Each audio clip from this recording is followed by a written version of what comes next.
ولا قوة إلا بالله العلي العظيم حسبنا الله ونعم الوكيل نعم المولى ونعم النصير بسم الله الرحمن الرحيم الحمد لله رب العالمين بارئ الخلائق أجمعين وباعث الأنبياء والمرسلين الذي بعد فلا يرى وقرب فشهد النجوى خلق الخلائق بقدرته ونشر الرياح برحمته ووتد بالصخور ميدان أرضه والصلاة والسلام على العبد المؤيد والرسول المسدد والمصطفى الأمجد حبيب إله العالمين أبي القاسم محمد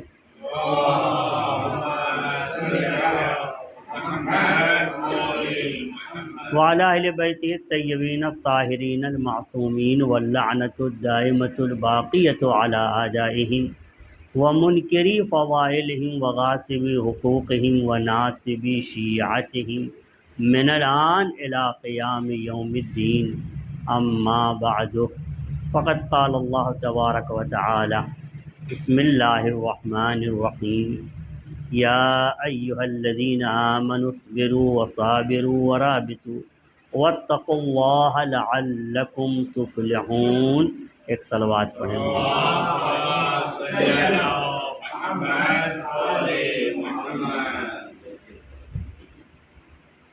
پروردگار عالم نے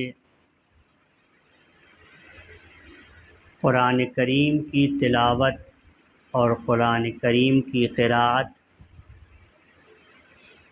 ہم سے اور آپ سے طلب کی ہے، اور قرآن کو ہر وقت اپنے آگے رکھنا، یعنی قرآن کی بات کو سامنے رکھنا ہمارے لیے ضروری قرار دیا ہے۔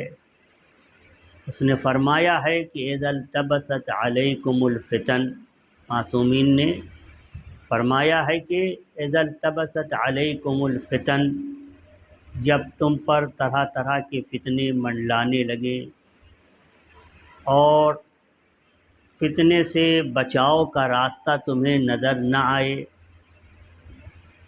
کقطع اللیل المظلم، فتنہ اس طرح سے ہو گویا اندھیری رات کا گھٹا گھور اندھیرا چھا گیا ہے کہ ہاتھ کو ہاتھ سجائی نہیں دیتا، کوئی چیز نظر نہیں آتی۔ اس طرح کا کوئی فتنہ ہو جہاں انسان کا دماغ کام نہ کر سکے، انسان کی عقل فیل ہو جائے، کقطع اللیل المظلم وعلیکم بالقرآن، تو پھر قرآن کو اپنے لیے لازم قرار دے لو۔ قرآن تو یوں ہر وقت لازم ہے، ضروری ہے کہ انسان قرآن کی تعلیم حاصل کرے، قرآن کی تعلیم پہ عمل کرے، لیکن جب حالات فتنے کی شکل اختیار کر لیں تو تم پر قرآن فرض ہے۔ قرآن کے بارے میں یہ سمجھ لو کہ قیامت کے دن یہ قرآن تمہاری شفاعت بھی کرے گا، فَإِنَّهُ شَافِعٌ، شفاعت کرے گا، مشفع، قرآن جب شفاعت کرے گا تو اس کی شفاعت قبول کی جائے گی، پروردگار عالم قبول فرمائے گا۔ وَمَاحِلٌ مُصَدَّقٌ، قرآن ایک جاسوس ہے، مصدق، اس جاسوس کی تصدیق کی جائے گی۔ اگر اس نے یہ کہہ دیا کہ یہ شخص تلاوت کرتا تھا، غور و فکر کرتا تھا، میری آیتوں کو سمجھنے کی کوشش کرتا تھا، جب سمجھ میں نہیں آتا تھا تو علماء سے رجوع کرتا تھا، معصومین کی تفسیر دیکھتا تھا، تو جب وہ اس طرح سے بارگاہ پروردگار میں کہے گا لوگوں کے بارے میں تو مصدقن، تو اس کی تصدیق کی جائے گی۔ اسے اس کام کے لیے رکھا ہی گیا ہے کہ اگر تم نے کہہ دیا کہ فلاں نے میری تلاوت نہیں کی تو مان لیا جائے گا، یا تلاوت کی ہے لیکن اس نے عمل نہیں کیا ہے تو بھی تمہاری بات مان لی جائے گی۔ تو بہرحال ہر معاملے میں قرآن کو آگے رکھنا، جو قرآن کو آگے آگے رکھے گا قرآن اسے جنت کی رہنمائی کرے گا، جنت کی طرف ہدایت کرے گا، اس کا ہاتھ پکڑ کے جنت تک پہنچائے گا۔ اور یہی نہیں بلکہ اگر عادت ہو گئی قرآن کی تلاوت کی، برابر تلاوت کرتے رہے، تو یہ کہا جائے گا اقرا ورقا، قرآن پڑھتے جاؤ ترقی کرتے جاؤ۔ تو وہاں پہ اس طرح سے خطاب ہوگا۔ اور قرآن کریم میں جو آیات ہیں ان کی تعداد بھی پروردگار عالم کی مصلحت کے مطابق ہے۔ مثلا سورہ آل عمران جو آپ کی خدمت میں عرض کر رہا تھا میں، اور اس کی آخری آیت کو عنوان ہم نے قرار دیا تھا، یہ آیت نمبر 200 ہے، اور یہیں پہ سورہ بھی ختم ہو جاتا ہے۔ تو اب یہ ہے کہ 200 آیتیں کیوں ہیں، کم کیوں نہیں ہیں، زیادہ کیوں نہیں ہیں؟ تو اس میں بھی حکمت ہے۔ قرآن میں ٹوٹل 30 پارے کیوں ہیں، اس سے کم کیوں نہیں، اس سے زیادہ کیوں نہیں؟ حکمت ہے۔ ٹوٹل 114 سورے ہیں، 113 کیوں نہیں ہوئے، 115 کیوں نہیں ہوئے؟ حکمت ہے، راز ہے۔ یا بسم اللہ الرحمن الرحیم میں 19 حرف ہے، جب اسے گنا گیا تو اس میں 19 حرف نظر آئے۔ اور حدیث میں یہ ہے کہ جو بسم اللہ الرحمن الرحیم پڑھے گا اپنے ہر کام کے شروع میں، کام چھوٹا ہو بڑا ہو، آپ کی نظر مہم ہو یا مہم نہ ہو، آپ اپنے بزنس کے لیے نکل رہے ہوں، دکان میں داخل ہو رہے ہوں، گھر میں جا رہے ہوں، تو بسم اللہ الرحمن الرحیم پڑھ کے گھر میں داخل ہوں، دکان میں داخل ہوں۔ اور اگر شعراء کرام کے لیے حکم ہے کہ وہ آئیں پڑھیں منبر پہ، کچھ قصیدہ ہے، مرثیہ ہے، اشعار، تو وہ بھی بسم اللہ پڑھی کے آغاز کرے۔ حکم ہے کہ لا تدعها ولو کان بعدها شعر، بسم اللہ پڑھنا نہ چھوڑنا، چاہے اس کے بعد ایک مصرع پڑھنا پڑے، ایک شعر پڑھنا ہو، تب بھی بسم اللہ الرحمن الرحیم پڑھ لیا کرو۔ اب شعراء کرام آتے ہیں، پڑھتے کہ نہیں پڑھتے تو ہم نہیں جانتے، لیکن یہ کہ دل میں پڑھ ہی لیتے ہوں گے، ہاں دل میں یقیناً پڑھ لیتے ہوں گے، چونکہ بسم اللہ کی بڑی اہمیت ہے۔ اب اس میں 19 حرف ہیں۔ کیوں 19 حرف ہیں؟ روایت بھی یہ بتاتی ہے کہ جو بھی بسم اللہ پڑھے گا، بسم اللہ کا ہر حرف اس کو دوزخ میں جانے سے بچائے گا، ہر حرف اس کے لیے سپر بن جائے گا، گویا 19 حرف اس کے لیے سپر بن جائیں گے دوزخ میں جانے سے، جانے نہیں دیں گے۔ اچھا، جب آپ قرآن کی تلاوت کریں گے تو ایک مقام پہ ملے گا علیہ 19 لواحۃ للبشر، کہ جہنم پر 19 فرشتے موکل ہیں، اور وہ یہ کام کریں گے کہ جو جہنمی ہوگا اس کو ڈھکیل کے دوزخ لے جائیں گے، کیونکہ آسانی سے تو کوئی جائے گا نہیں، ڈھکیل ہی کے بھیجا جائے گا۔ تو اب 19 فرشتے وہاں ہیں، اور ادھر حکم ہے کہ بسم اللہ پڑھنے والا اگر بسم اللہ کو پڑھ کے کام شروع کرتا ہے تو ہر حرف جہنم کے اس فرشتے سے بچانے کی اس کے لیے ایک سپر کے طور پر کام کرے گا، اور اسے دوزخ سے بچا لے گا۔ گویا 19 فرشتے اسے کچھ بھی نہیں کہیں گے، کہیں گے جاؤ یہاں سے دور ہو جاؤ، یہاں نہ آؤ، کیونکہ یہ اچھی جگہ نہیں ہے، تمہاری جگہ نہیں ہے۔ بسم اللہ پڑھنے والے پہ رحمان کا رحم نازل ہوتا ہے، رحیم کا رحم و کرم نازل ہوتا ہے۔ رحمان یعنی وہ ذات جو بہت زیادہ مہربان ہے، اتنا مہربان ہے کہ وہ کافر پہ بھی رحم کرتا ہے، مومن پہ بھی رحم کرتا ہے، مسلم پہ بھی رحم کرتا ہے، غیر مسلم پہ بھی مہربان ہے۔ اسے کہا جاتا ہے رحمان، زیادہ رحم کرنے والا۔ لیکن ایک ہے رحیم، رحیم کے معنی کیا ہے؟ رحیم یعنی ہمیشہ رحم کرنے والا۔ جب ہمیشہ کہہ دیا تو پھر بہت سے کٹ جائیں گے، چونکہ آخرت میں جن پر رحم ہوگا وہ صرف مومنین ہوں گے، مومنین میں دنیا میں بھی رحم اور آخرت میں بھی رحم کرے گا۔ تو ایسے افراد ہیں جن پہ ہمیشہ رحم ہوگا، وہ ہیں مومنین۔ باقی دیگر افراد پہ جو رحم ہوگا وہ دنیا کے اعتبار سے رحم ہوگا۔ پروردگار عالم سب کو روزی دے گا، سب کو رزق دے گا، سب کے مسائل کو حل کرے گا، اور ہر شے کی روزی پہنچائے گا۔ ایک صلوات پڑھیں محمد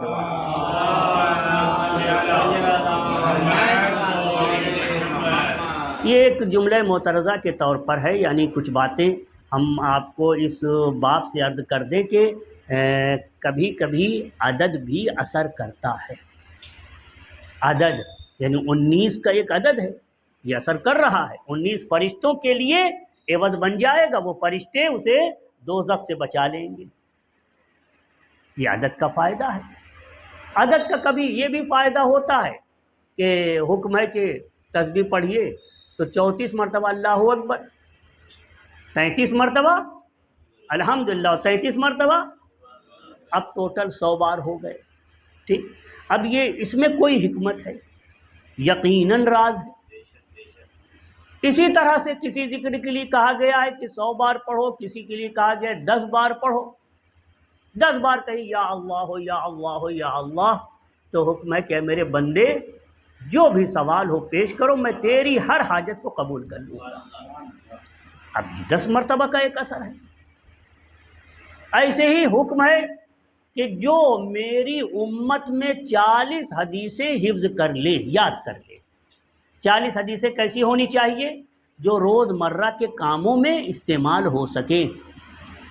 صبح اٹھتے ہیں، صبح کے وقت کس حدیث کی ضرورت ہے، اس حدیث کو یاد کریں۔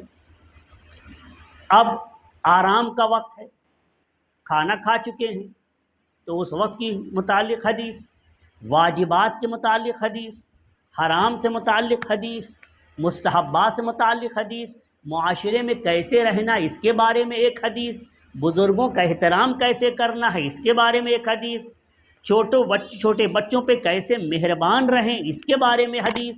یعنی اگر اس طرح سے 40 ٹاپک اور موضوع پہ انسان اگر ایک حدیث یاد کر لے، روایت میں ہے کہ من حفظ، جو میری امت میں حفظ کر لے 40 حدیثاً، 40 حدیث میری امت کے لوگ یاد کرنے 40 حدیث کو، تو بعثہ اللہ یوم القیامت فقیہا، خدا بند عالم قیامت کے دن اسے ایک فقیہ کی صورت میں اٹھائے گا۔ یہ اثر ہے اس کا، 40 حدیثوں کا۔ پروردگار عالم اتنا درجہ دے دیتا ہے۔ ارشاد ہوتا ہے کہ اگر کوئی انسان اپنے اعضاء و جوارح پہ کنٹرول کرے، آنکھ پہ کنٹرول کرے، زبان پہ کنٹرول کرے، اعضاء و جوارح پہ کنٹرول کرے 40 دن تک، خاص طور پر زبان پہ کنٹرول 40 دن تک کیا، ظہرت منہ ینابیع الحکمت، 40 دن کے بعد اس کی زبان پر حکمت کے چشمے پھوٹ جائیں گے، حکمت کے چشمے پھوٹنے لگیں گے، حکمت کے الفاظ زبان پہ جاری ہونے لگیں گے۔ اس کے اثرات ہیں، انہی اثرات میں ایک 40 کا عدد بھی جو کہ 40 کے نام پہ ہے۔ 40 40واں، یہ 40 جو 40واں ہم لوگ مناتے ہیں، اور اس کا ایک اثر ہے۔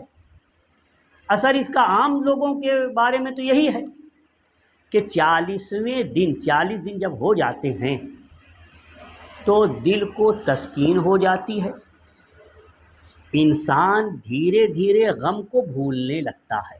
اگر گھر میں موت ہو گئی ہے، کوئی عزیز رخصت ہو گیا ہے، 40 دن تک اس کا غم رہتا ہے، 40 دن کے بعد غم ختم ہو جاتا ہے۔ لیکن امام حسین اور ائمہ طاہرین، کل کے کل ائمہ طاہرین، چونکہ ان کے وجود کی شعاع سے کائنات کا ذرہ ذرہ وابستہ ہے، لہذا یہاں کے 40ویں میں بھی اور 40ویں کے بعد بھی غم کا سلسلہ ختم نہیں ہوتا، کیونکہ ہر شے کا وجود ان کے نور سے وابستہ ہے۔ لہذا ایسا نہیں ہے کہ یہ دنیا سے چلے گئے تو پھر 40 دن بعد غم ختم ہو جائے گا۔ اگر آپ نے اتنی بات سمجھی ہے تو یوں سمجھیں کہ 40 دن کا جو مسئلہ ہے وہ ہمارے اور آپ کے درمیان ہے، معصومین کے سلسلے میں نہیں ہے، اور خاص طور پر امام حسین علیہ السلام کا جو ہر سال چہلم منایا جاتا ہے، اسی لیے منایا جاتا ہے کہ دنیا کو بتایا جائے کہ دنیا کا سارا غم اور دنیا کے ہر انسان کے مرنے کے بعد، چاہے جتنا عظیم انسان ہو، جتنا مرتبے والا انسان ہو، اس کے جتنے بھی احسانات ہوں لوگوں پر، اگر وہ دنیا سے چلا جاتا ہے تو صرف 40 دن تک اس کے غم کے اثرات دل پر رہتے ہیں، اس کے بعد ختم ہو جاتا ہے۔ حسین مظلوم کا 40واں ہر سال منایا جاتا ہے، یہی بتانے کے لیے کہ حسین کا غم ختم نہیں، ورنہ ایک بار منا لیا جاتا ہمیشہ کے لیے بات ختم ہو جاتی۔ ہر سال منانے کا مطلب یہ ہے کہ یہ غم ختم نہیں ہوا ہے۔ اور خود مولا بھی فرماتے ہیں، مولا کے بارے میں حدیث بھی ہے کہ امام حسین کی شہادت سے ایک غم مومن کے دلوں میں پیدا ہوتا ہے، اور شہادت ایک حرارت ہے جو مومن کے دل میں پائی جاتی ہے، لا تبرد ابدا، یہ حرارت زندگی بھر کبھی بھی ختم نہیں ہو سکتی، اس حرارت کو ابھرنا ہے۔ لہذا ہمیشہ ان کا 40واں، امام حسین علیہ السلام کا 40واں ہمیشہ ہونا ہے۔ یہ 40ویں کے اعتبار سے کچھ گفتگو ضروری تھی، اس لیے ہم نے عرض کی، اور یہ کہ 40 کا عدد بھی ایک خصوصیت رکھتا ہے، اس اعتبار سے بھی یاد رکھیں۔ امام زمانہ کے سلسلے میں عرض کر رہا تھا، حضرت جب تشریف لے آئیں گے تو کیا عمر ہوگی؟ روایت بتاتی ہے کہ 40 سال کی عمر ہوگی، اور اس میں ایک بہترین خوبصورت قد و قامت کے ساتھ ایک جوان کی شکل ہوگی، اور اس طرح سے آپ نمایاں ہوں گے، ظاہر ہوں گے۔ وعلی رأسہ غمامۃ، سر پہ ابر ہوگا، اور وہ ابر آواز دے کے کہے گا کہ دیکھو یہ ہیں امام مہدی، امام زمانہ۔ ہاں عزیزو، ہم کو امام زمانہ سے ربط اور رابطہ رکھنا ہے۔ مسلسل اس عنوان پہ گفتگو ہو رہی تھی۔ قرآن نے یہ کہا، یا ایھا الذین آمنوا اصبروا، اے صاحبان ایمان صبر کرو۔ صبر کس پہ کرنا ہے؟ واجبات کی انجام دہی پہ صبر کرنا ہے۔ قیامت کے دن آواز دی جائے گی، این الصابرون، کہاں ہیں وہ لوگ جو واجبات پہ صبر کرتے ہیں؟ صبر کرنے والے کہاں ہیں؟ صابر یعنی صبر کرنے والا۔ این الصابرون، کہاں ہیں صبر کرنے والے؟ فیقوم فیام من الناس، لوگوں کی ایک بڑی جماعت کھڑی ہوگی اور وہ کہیں گے کہ ہم ہیں صبر کرنے والے۔ اللہ انہیں جنت کا راستہ بتائے گا کہ اس طرف جاؤ، پھر آواز آئے گی این المتصبرون، وہ لوگ کہاں ہیں جو صبر کو دل و جان سے لگائے رہتے تھے؟ این المتصبرون، متصبر کہاں ہیں؟ پہلا جو صابرون کا لفظ ہے، دوسری بات متصبرون کی ہے۔ صابرون، ایک مرتبہ راوی نے کہا، امام رضا علیہ السلام کی حدیث ہے کہ اے میرے آقا،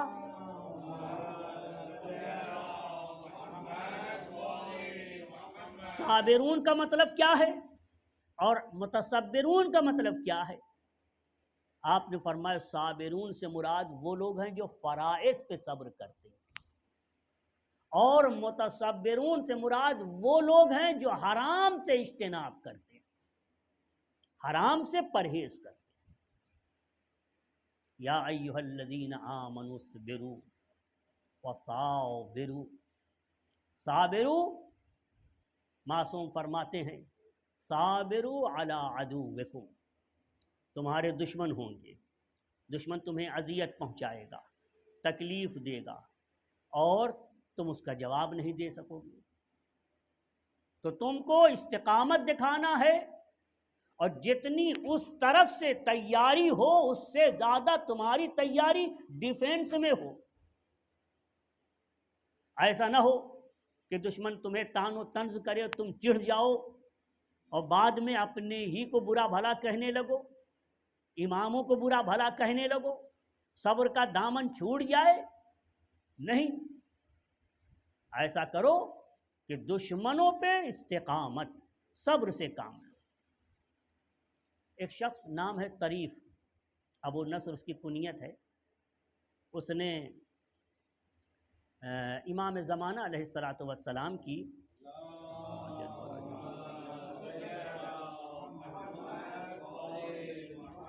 زیارت کی۔ حضرت کا بچپنا تھا، غالباً گہوارے ہی میں تھے، زیارت کی، حضرت نے اس میں کلام فرمایا، اس کم سنی میں گفتگو کی، اور حضرت نے اس سے پوچھا کہ حل تعرفونی، کیا تم مجھے پہچانتے ہو؟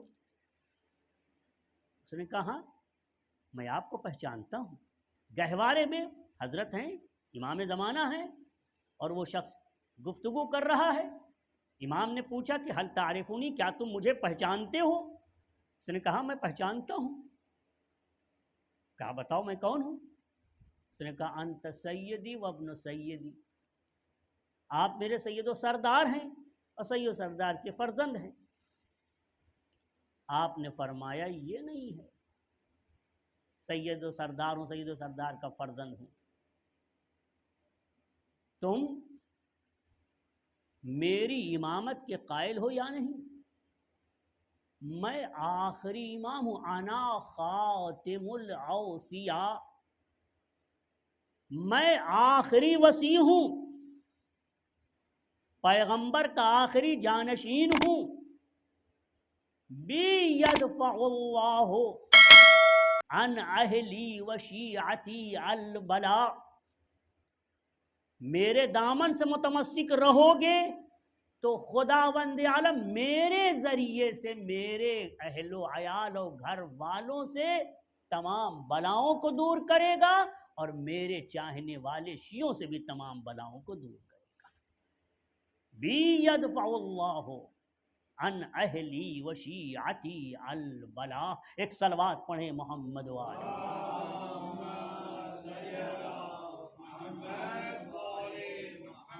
تو ضروری ہے کہ فرائض انجام دیں، حرام سے اجتناب کریں، صبر و حوصلے سے کام لیں۔ صبر کو کیا کہا ہے؟ مولا کائنات نے صبر کو فرمایا کہ الصبر، صبر ایسا ہے کہ اگر اس کو ایمان سے اس صبر کا مقایسہ کیا جائے تو یہ سمجھ لو کہ اگر کسی انسان کا پورا بدن ہو مگر بدن پہ سر نہ ہو، بدن پہ سر نہ ہو تو اس بدن کی کوئی قیمت نہیں ہے۔ اگر انسان ایمان رکھتا ہے خدا و رسول پر مگر صبر نہیں کرتا ہے تو پھر یہ سمجھ لینا کہ ایسا جسم کہ جس کے اندر صبر کا وجود نہ ہو مگر ایمان کا وجود ہو تو وہ ایسا ہی ہے جیسے ایک بدن ہے اور سر نہیں ہے۔ ایک ایمان رکھنے والا ایمان رکھے اور صبر نہ کرے تو ایسا ہے جیسے جسم بلا سر ہو۔ یعنی انسان کے لیے سر کا وجود کتنا ضروری ہے، ایسے ہی ایمان کے لیے صبر کا وجود ضروری ہے۔ ایمان ہو تو صبر کے ساتھ ہو۔ ہاں عزیزو، رابطو، جب یہ ساری چیزیں ہوں تو رابطو، امام زمانہ سے ربط رکھو۔ امام زمانہ سے ربط کیسے رکھا جائے؟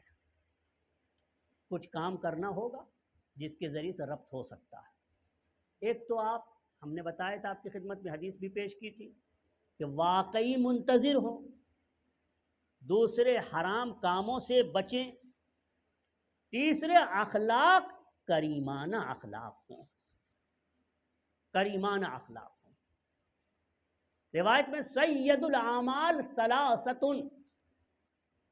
اعمال میں جو سر فہرست سید و سردار ہیں اعمال کے، وہ تین ہیں۔ تین عمل ایسا ہے کہ اگر انسان اسے انجام دے تو گویا عمل کا جو راس و رئیس ہے اسے انجام دے دیا۔ کیا ہے؟ مواساتک الاخ، اپنے بھائی کے مکمل غمخوار رہنا۔ ہاں، نہ یہ کہ میں تو آپ کو بہت چاہتا ہوں، بہت دوست رکھتا ہوں اور بغیر آپ کے تو ایک لمحہ نہیں گزار سکتا، یہ وہ سکون نہیں ملتا، یہ سب کچھ۔ لیکن جب اس کو کوئی پریشانی پیش آئی تو اس نے کہا نہیں، میں تو نہیں کر سکتا کچھ، جبکہ کر سکتا ہے۔ اگر کر سکتا ہے وہ کہہ رہا ہے کہ نہیں کر سکتا۔ مواساتک الاخ، اعمال میں جو سب سے بنیادی عمل یہ ہے کہ انسان اپنے بھائی کے ساتھ مصیبت میں اس کے ساتھ ساتھ رہے، شانہ بشانہ رہے، غمخواری کرے۔ وَذِكْرُ اللَّهِ عَلَى لِسَانِكَ، اور ہر وقت ذکر الہی زبان پر رہے، خدا کو یاد کرے، اور اپنے مال کو راہ خدا میں خرچ کرنے سے بخل نہ کرے۔ انصاف کرے، حتیٰ کہ لوگوں کے لیے انہی چیزوں کو پسند کرے جو چیز اپنے لیے پسند کرتا ہے۔ اس طرح کا انصاف ہونا چاہیے۔ ہاں عزیزو، ضروری ہے کہ امام سے ربط کرنے کے لیے، امام سے رابطہ برقرار رکھنے کے لیے معصوم فرماتے ہیں رابطو، یعنی رابطو امامکم المنتظر، اپنے امام منتظر سے رابطے کو قائم رکھو، ان سے رابطہ رکھو۔ رابطہ رکھنے میں کچھ چیزیں اور بھی ہیں جو کہ مولا کائنات نے نہج البلاغہ میں فرمائی ہیں۔ آپ نے فرمایا کہ دیکھو، الفرائض الفرائض، واجبات ادوہا، ضرور ادا کرو، تودکم الی الجنہ، یہ تمہیں جنت تک پہنچائیں گے۔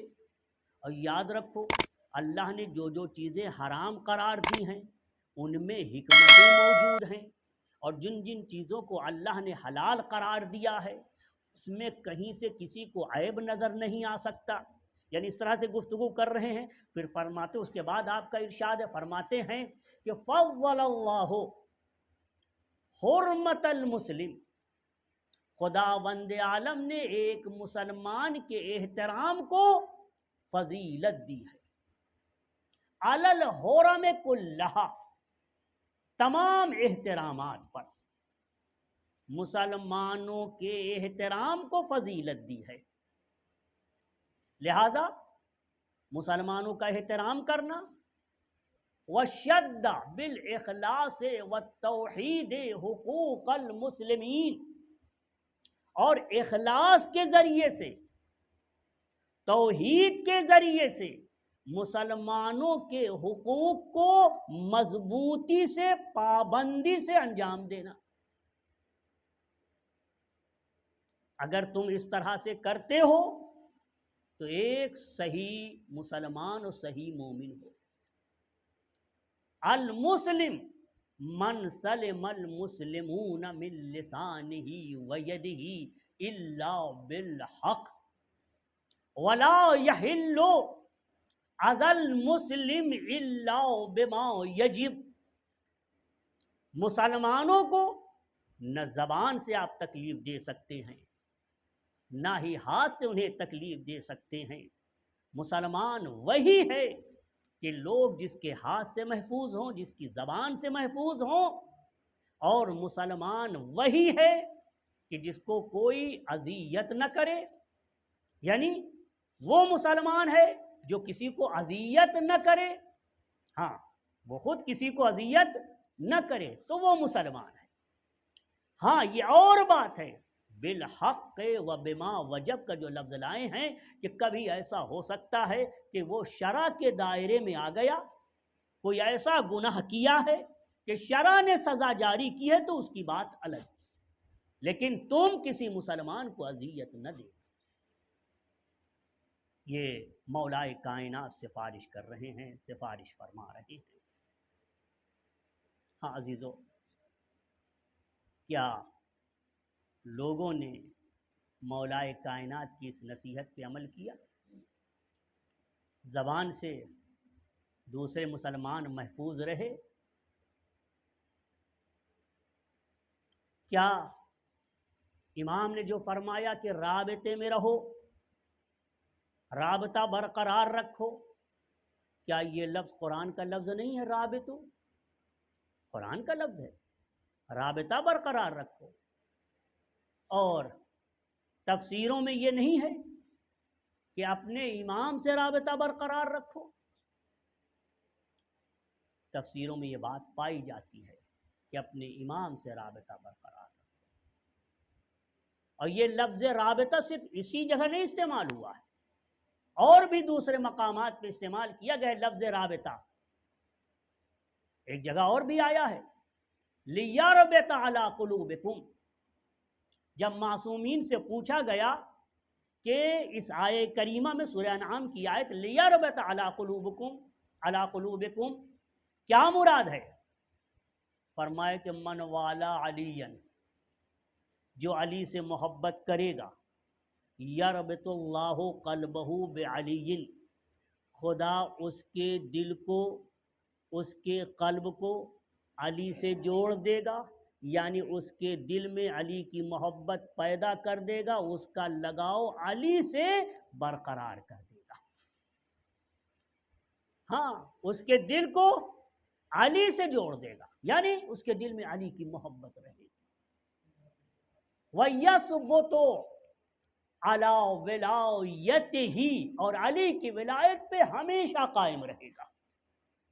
لہذا ایسی چیز ہونی چاہیے کہ ہم علی کی ولایت پہ قائم رہیں اور ہمیشہ کے لیے قائم رہیں، ولایت میں کہیں تذبذب نہ آنے پائے، کہیں سے اس کے اندر تردد نہ آنے پائے، پس و پیش نہ ہونے پائے۔ ہاں عزیزو، تو یہ الفاظ صابرو، اسبرو، رابطو، ان پہ ایک مختصر سی روشنی پڑی۔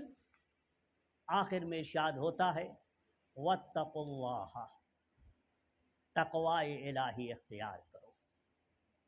تقوی الہی کا بڑا فائدہ ہے، اور تقوی تو ہر چیز میں ہے۔ ہم لوگ اتنا تقوی اتنا سنتے ہیں کہ پھر اس کی اہمیت کو بھی ہم نظر انداز کر دیتے ہیں، کہتے ہیں تقوی تو لگ رہا ہے کہ مقدس لوگوں کے لیے ہے، عام انسانوں کے لیے کہاں تقوی ہوگا۔ تقوی ہر شے میں ہے۔ ہاں گاڑی کا بھی تقوی ہے، جو گاڑی چلاتے ہیں اس کا بھی ایک تقوی ہے۔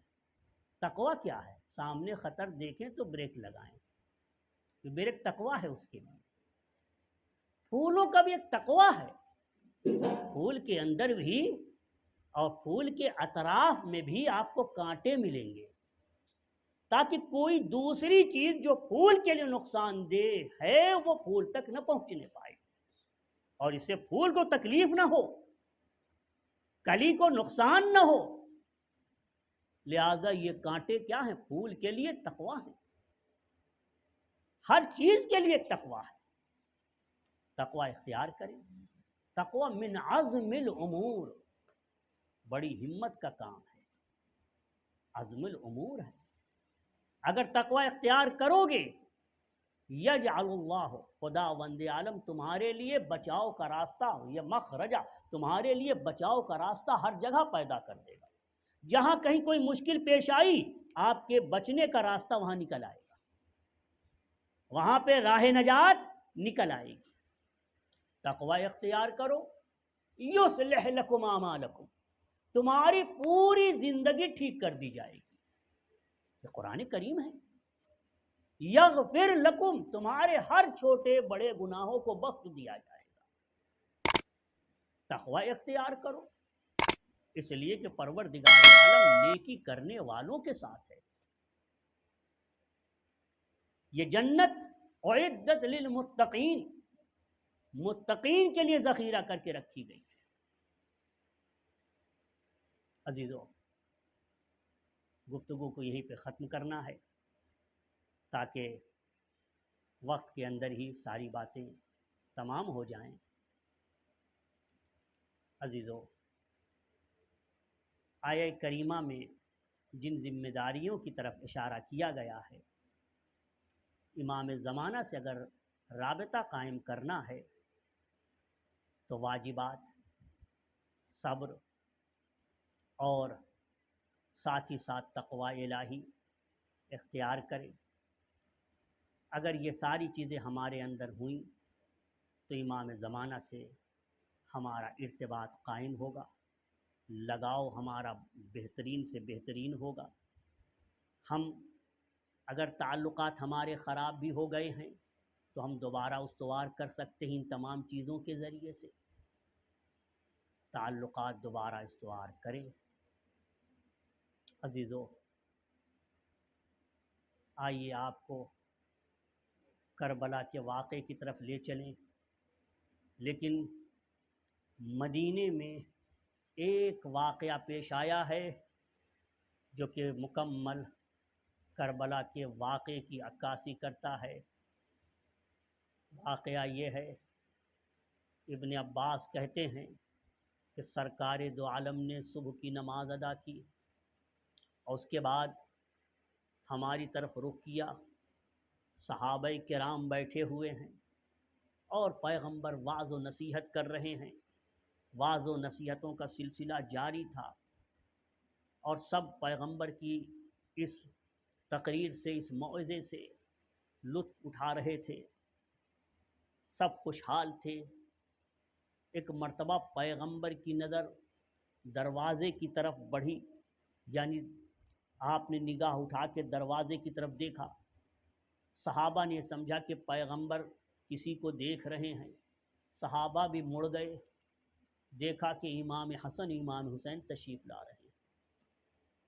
امام حسن نے اپنے داہنے ہاتھ سے حسین کے بائیں ہاتھ کو پکڑا ہوا ہے اور فخر کر رہے ہیں۔ دونوں بھائی کہہ رہے ہیں، من مثلنا، کون ہے ہمارا جیسا، ہمارے جیسا کون ہوگا، ہمارے جد جعل اللہ جدنا افضل اہل السماوات والارض، خداوند عالم نے میرے نانا کو تمام آسمانوں پر رہنے والوں اور تمام زمینوں پر رہنے والوں سے افضل بنایا ہے۔ وَمِن بَعْدِهِ أَبَانَا خَيْرُ أَهْلِ الْمَشْرِقِ وَالْمَغْرِبِ، میرے نانا کے بعد میرے بابا کا مثل کون ہوگا، مشرق و مغرب میں میرے بابا کا مثل نہیں ہے۔ اس کے بعد فرماتے ہیں وَجَعَلَ أُمَّنَا سَيِّدَةَ نِسَاءِ الْعَالَمِينَ، اللہ نے میری ماں کو، اللہ نے ہماری ماں کو سیدہ نساء العالمین قرار دیا ہے، کائنات کی عورتوں کی سردار۔ وَجَعَلَ جَدَّتَنَا أُمَّ الْمُؤْمِنِينَ، اللہ نے ہماری نانی جناب خدیجہ کبریٰ کو ام المؤمنین قرار دیا ہے۔ وَنَحْنُ سَيِّدَا شَبَابِ أَهْلِ الْجَنَّةِ، اور ہم جنت کے جوانوں کے سردار ہیں۔ یہ کہتے کہتے پیغمبر کے پاس پہنچ گئے، فضائل بیان کرتے کرتے پیغمبر کی خدمت میں پہنچ گئے۔ پیغمبر نے امام حسن کو ایک زانو پہ بیٹھایا، امام حسین کو دوسرے زانو پہ بیٹھایا اور بیٹھانے کے بعد پیار کرنے لگے۔ امام حسن کے دہن مبارک کا بوسہ لینے لگے اور اس کے بعد امام حسین کے گلو مبارک کا بوسہ لے رہے۔ کیونکہ دہن مبارک کا جب بوسہ لے رہے تھے تو بار بار بوسہ لے رہے تھے امام حسن کے دہن کا، اور امام حسین کے گلو مبارک کا جب بوسہ لے رہے تھے تو بار بار تکرار کر رہے تھے۔ امام حسین علیہ السلام ایک مرتبہ اٹھ گئے اور اٹھ کے اپنی ماں کے پاس آئے، ماں کے پاس آئے، ماں سے کہتے ہیں مادر گرامی، میرے نانا اب خستہ ہو گئے ہیں، کیونکہ ہم بار بار اپنے نانا کے پاس جاتے ہیں، لگ رہا ہے میرے نانا کو پسند نہیں ہے کہ میں بار بار ان کے پاس جاؤں۔ کہا کیا ہوا؟ سیدہ نے دریافت فرمایا کہ کیا ہوا میرے بیٹو بتاؤ۔ امام حسن سے فرمایا میرے بیٹے بتاؤ۔ تو آپ نے فرمایا کہ مادر گرامی ذرا سا آپ میرا منہ سونگھیے، حل فی شیء یکرہہ جدی، کیا میرے منہ میں کوئی ایسی بدبو ہے جس سے میرے نانا کراہت کر رہے ہیں؟ جناب سیدہ فرماتی ہیں بیٹے فمک اطیب من المسک والعنبر، تمہارا منہ تو مشک و عنبر سے کہیں زیادہ خوشبودار ہے۔ کیا بات ہے؟ کہا کہ میرے بابا نے، میرے نانا نے بار بار امام حسن کے دہن کا بوسہ لیا اور میرے گلے کا بوسہ لیا، آخر کیا وجہ ہے؟ آپ نے فرمایا کہ نانا سے پوچھو، نانا بتائیں گے۔ ایک مرتبہ امام حسن کا گریہ، امام حسین کا گریہ شروع ہو جاتا ہے، رونے لگتے ہیں بہت زیادہ۔ جب گریہ بڑھا اور آپ نے سمجھاتے سمجھاتے یہ فرمایا کہ اے میرے لال، تمہارے نانا نے تمہارے بارے میں فرمایا حسین منی وانا من الحسین، تمہارے نانا نے تمہارے بارے میں فرمایا کہ حسین زین السماء والارض، حسین آسمانوں کی زینت ہے، حسین زمین کی زینت ہے۔ تمہارے نانا نے فرمایا حسین ریحانتی التی ارتاہو، حسین میرا وہ پھول ہے جس سے مجھے سکون ملتا ہے۔ ضرور کوئی بات ہے، لیکن حسین کا گریہ نہیں رکتا۔ ایک مرتبہ سیدہ چادر اٹھاتی ہیں، چادر عصمت اوڑھ کے تشریف لے آتی ہیں، مسجد نبوی میں داخل ہوتی ہیں۔ جیسے ہی مسجد نبوی میں داخل ہوئیں تمام صحابہ کرام ہٹ گئے، مولائے کائنات ہیں، سرکار دو عالم ہیں، اور آپ دونوں امام حسن امام حسین اور جناب سیدہ ہیں۔ پہنچتی ہیں جناب سیدہ، بابا آپ نے حسن کے دہن کا بوسہ لیا اور میرے بیٹے حسین کے گلے کا بوسہ لیا، میرا یہ بیٹا مسلسل رو رہا ہے، حسین مسلسل رو رہے ہیں، آخر آپ نے ایسا کیوں کیا؟ ایک مرتبہ فرمایا بیٹی بیٹی ھذا سر اخاف علیک، یہ ایک راز کی بات ہے، میں اسے ظاہر نہیں کر سکتا، میں ظاہر کروں گا تو مجھے ڈر ہے کہ آپ سر کے بال پریشان کر لیں گی، منہ پہ تماچے مارنے لگیں گی۔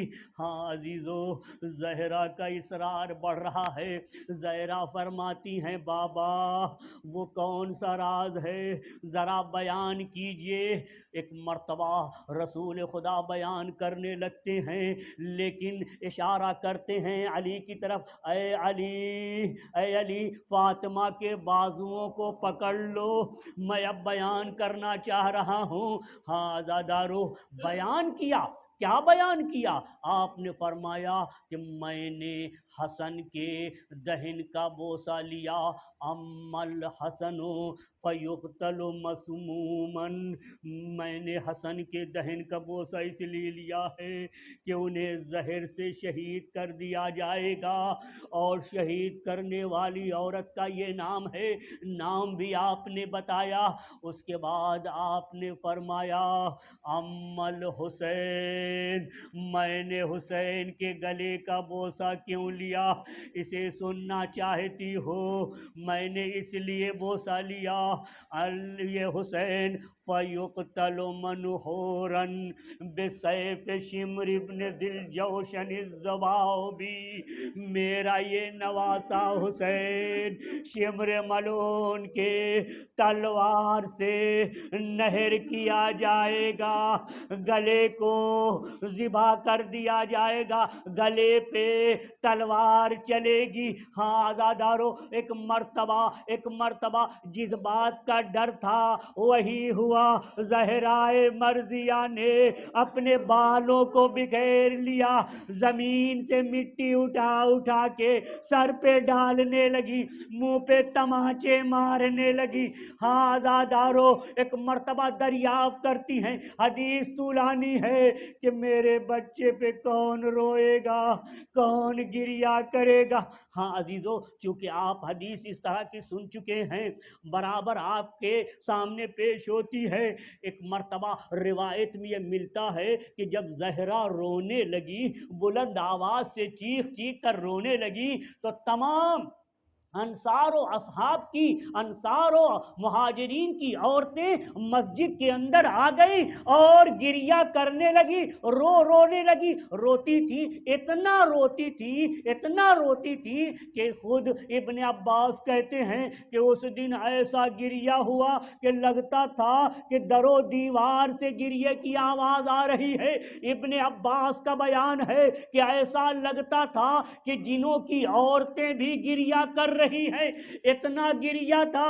میں کہوں گا ان خواتین سے جو مسجد میں آ کے حسین کا مصائب سن کے رو رہی تھی، گریہ کر رہی تھی، سن کے گریہ کر رہی تھی، کاش کربلا میں ہوتی، ان نبی زادیوں کو دیکھتی کہ نبی زادیاں ان کے سامنے مصائب ڈھائے جا رہے ہیں، نبی زادیاں ہیں، کسی کے کان سے گوشوارے چھینے جا رہے ہیں، کسی کے تماچے مارے جا رہے ہیں، کسی کے بدن سے ردا چھینی جا رہی ہے۔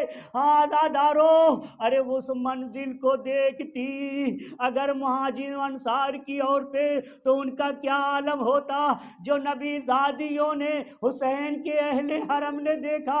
آزادارو، حسین کے اہل حرم نے کیا دیکھا؟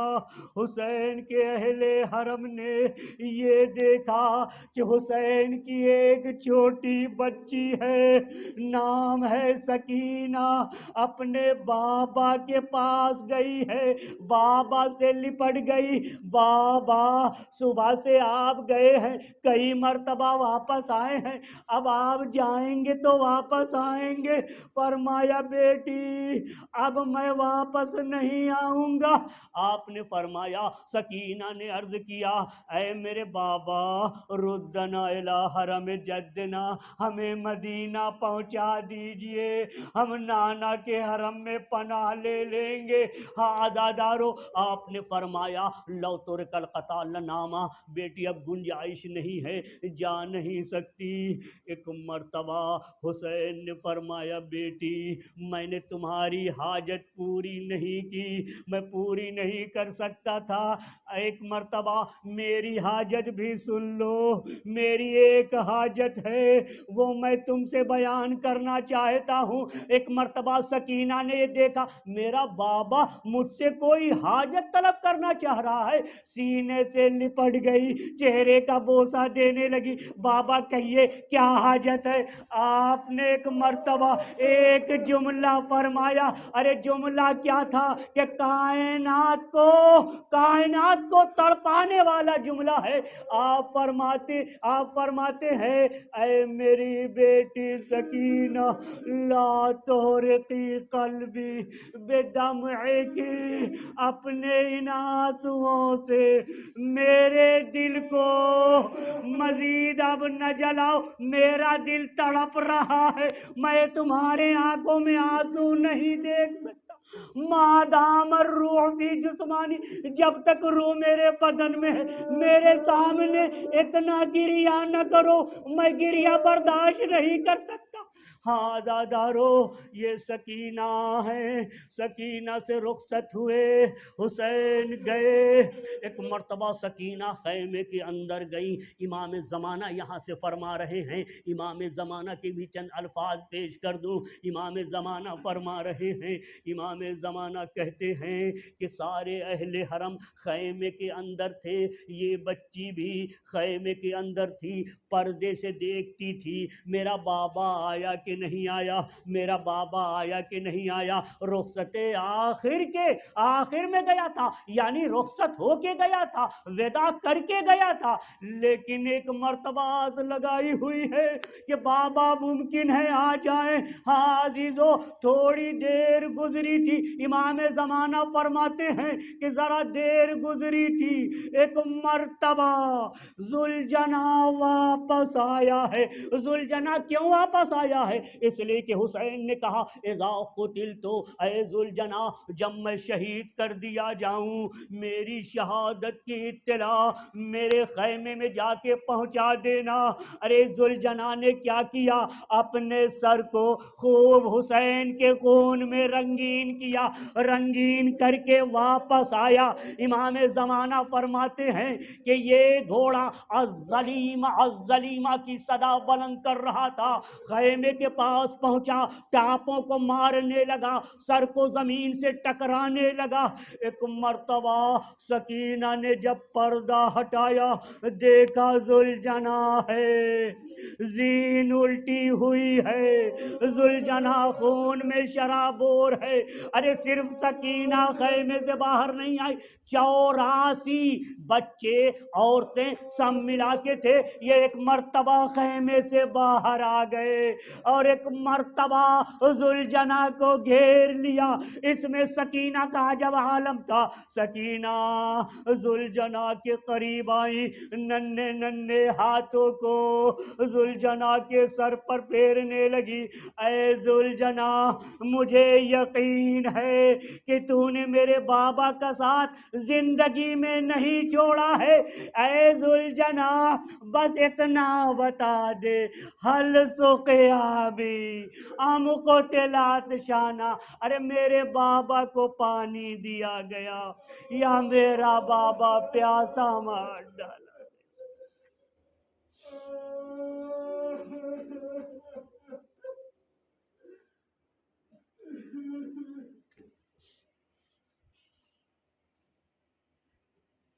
الا لعنت اللہ علی القوم الظالمین وسیعلم الذین ظلموا ای منقلب ینقلبون۔ پروردگارا اس عبادت اس توسل کو قبول فرما۔ معبود تو عالم الغیب والشہادہ ہے، ہر دل کی خبر رکھتا ہے۔ معبود تو بہتر جانتا ہے کہ کون کس پریشانی میں ہے، ہر ایک کو اس مقدس مقام سے اس کی حاجت کو پوری کر کے واپس فرما۔ پروردگارہ کسی کو محروم قرار نہ دے۔ معبود محمد و آل محمد کے طفیل میں جو بھی پریشان حال ان کی پریشانیوں کو دور فرما، جو مقروض ہیں ان کے قرضوں کو ادا فرما، جو بے اولاد ہیں انہیں صاحب اولاد فرما، ہماری اولاد کو نیک بننے کی توفیق عنایت فرما۔ معبود جو بے روزگار ہیں انہیں باروزگار فرما، جن کے روزگار میں برکت نہیں برکت عنایت فرما۔ پروردگارہ امام زمانہ کے ظہور میں تعجیل فرما۔